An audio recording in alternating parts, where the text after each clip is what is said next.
Okey, ada dua jenis set Rivet nut drill adapter dekat sini.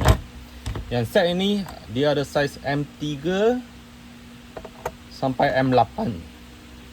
Okey, M3 sampai M8.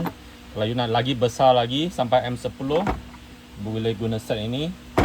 Dia ni ada M3 juga, M4, 5, 6, 8, M10.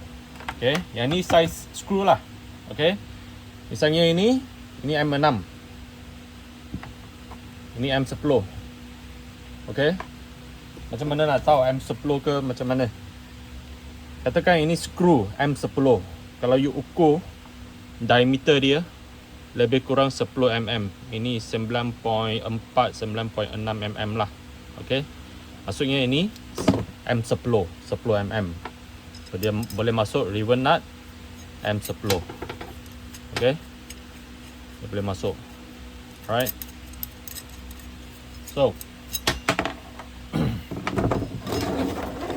macam mana nak guna you punya drill, you letak speed 1. Ini Bosch lah. Okay, GSB 120. You letak speed 1. Kalau ada hammer mode, you letak ke hammer mode. Torque bagi maksimum. Alright.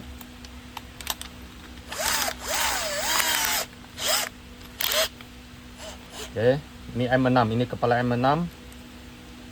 Memasukkan rivet nut. Nampak?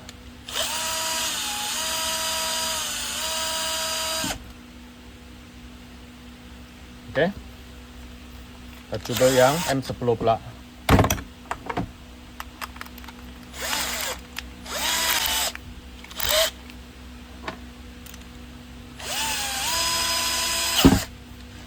Kalau you letak mode lain misalnya ini screw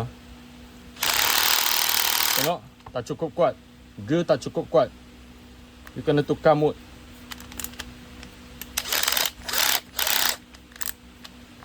Tukar ke hammer mode speed 1. Okay.